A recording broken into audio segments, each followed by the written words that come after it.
Engel.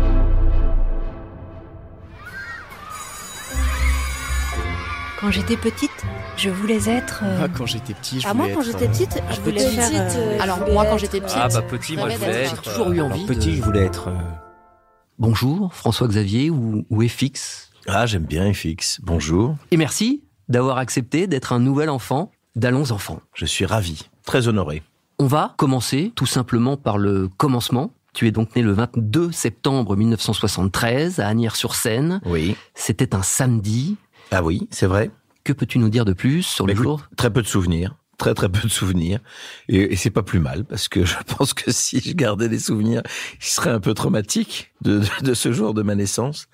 22 septembre, et donc le 22 à Asnières. Donc j'ai souvent entendu cette blague qui rappelait un sketch d'un humoriste qui adorait mes grands-parents, Fernand Reynaud. Voilà. Eh bien, figure-toi que ce 22 septembre, une personne s'en souvient très bien. Écoutez, je l'ai eu dans mes bras et il y avait quelques heures, alors. Je l'ai eu tout de suite, puisque j'ai assisté à sa naissance. Et c'était mon premier petit-fils. Et comme je voulais, à la naissance, quand j'étais mariée, je voulais déjà un petit garçon que j'ai jamais eu. Et alors, premier petit-fils, pour moi, ça a été la grande joie. Mais il pleurait beaucoup. Mais je l'avais dans mes bras, il disait rien. Voilà. Ah bah là non plus, je dis rien. C'est ma grand-mère. Elle a 100 ans. Vous vous rendez compte ? C'est merveilleux, ce témoignage. C'est incroyable. C'est la première fois que je l'entends à la radio ou dans un podcast, dans une émission. Ah, qu'est-ce que c'est bouleversant. Ma grand-mère, oui, elle est merveilleuse. C'est un ange. Elle a des merveilleux yeux bleus. C'est une très très belle personne qui a toujours fait passer, les autres avant elle. Si vous voulez, j'ai grandi avec elle en ayant cette valeur que on est plus heureux à faire le bien des autres que le sien. On est plus heureux à s'occuper des autres que de s'occuper de son nombril. C'est vraiment, si je dois retenir une chose de ma grand-mère, c'est ça. Alors comment ton rôle d'aîné a été perçu par tes frères et sœurs ? Petit élément de réponse. Oh. Moi, j'ai le souvenir de mes goûters d'anniversaire qui se transformaient en show à l'américaine, avec spectacle de marionnettes, avec activités en tout genre. Pour mes sœurs, c'était pareil. Il y avait vraiment ce sens du spectacle, mais aussi ce sens il savait recevoir quelque part, même si c'était pas chez lui. Il voulait que les gens soient bien, il voulait que les gens rigolent, il voulait que les gens soient heureux. Ça, c'est mon frère Thibaut, dont je viens de vous parler, qui est un garçon absolument merveilleux.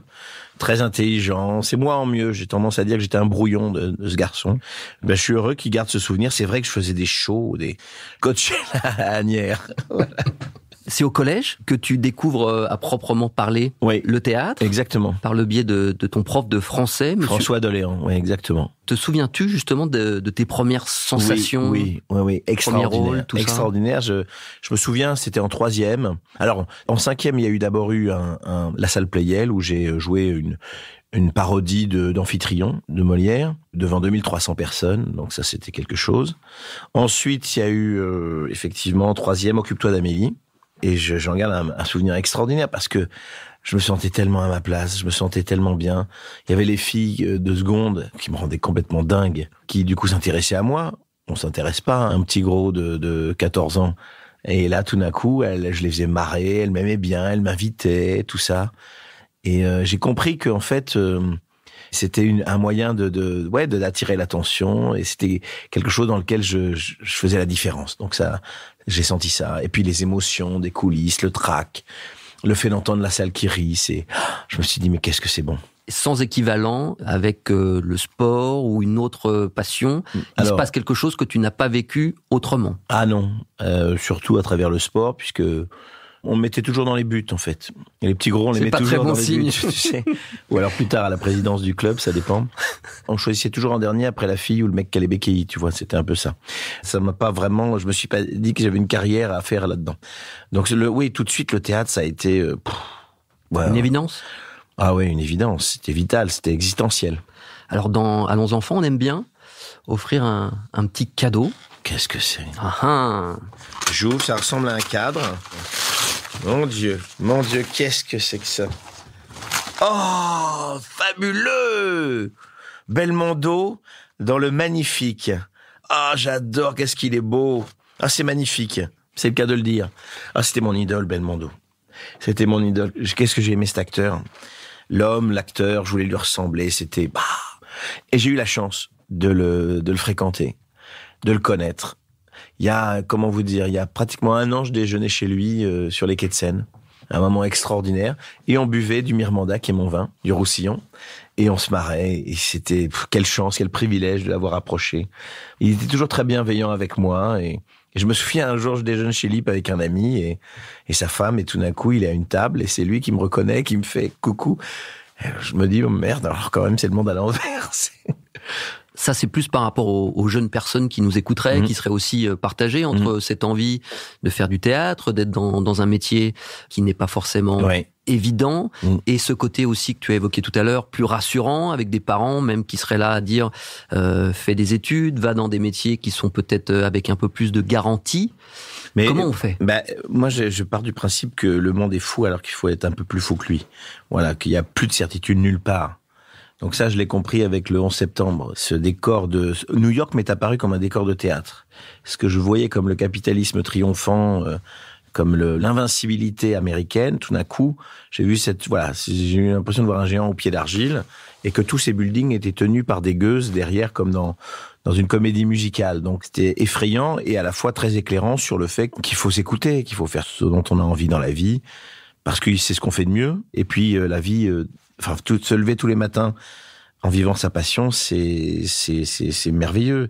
Après, chacun fait ce qu'il peut et chacun y trouve aussi son compte dans le boulot. Donc, chacun doit s'écouter en fonction de ce qu'il est. J'ai pas de règle générale à donner aux plus jeunes sur le... Si ce n'est se fier à son instinct. Voilà, se fier à son instinct, s'écouter, prendre son risque à un moment donné, comme on dit.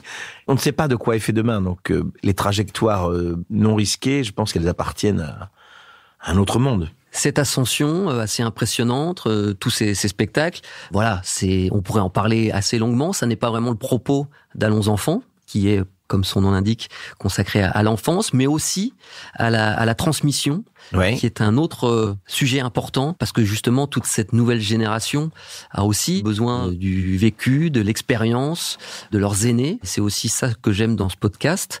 Tu es le papa d'une jeune fille, Sacha, née en 2007. Quel regard, toi, tu portes justement sur cette génération-là ? Moi, je suis à la fois admiratif, parfois dépassé et attendri. Voilà, c'est des gros bébés qui se prennent rapidement. Ma fille a 14 ans, elle se prend très rapidement pour une fille de 18 ans, mais très rapidement. C'est-à-dire que il faudrait pas qu'on aille très loin pour qu'elle me propose de prendre un studio et de s'installer avec une amie. Voilà, on en est là.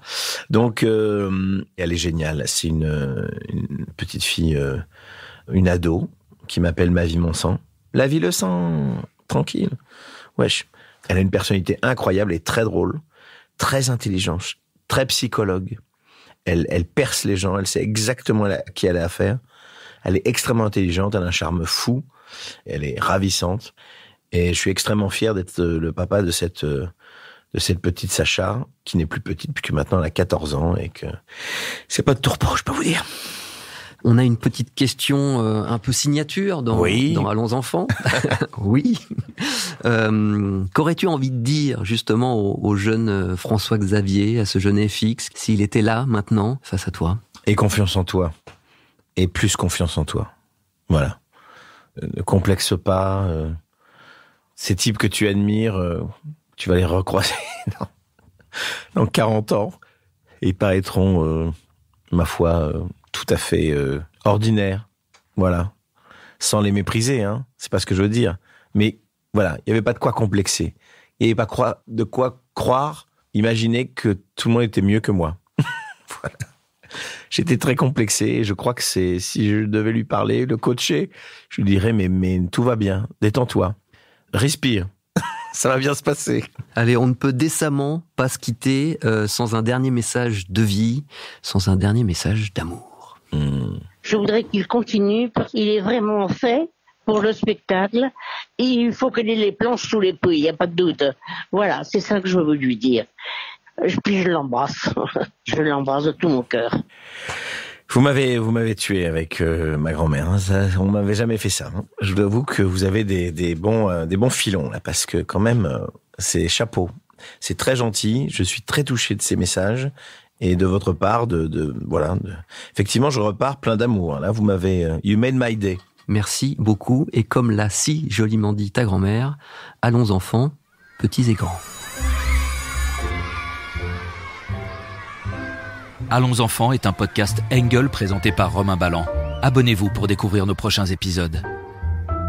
Production et réalisation, Raphaël Fruchard. Ingénieur du son, Thomas Gabriel. Coordination de production, Alix Pénichon.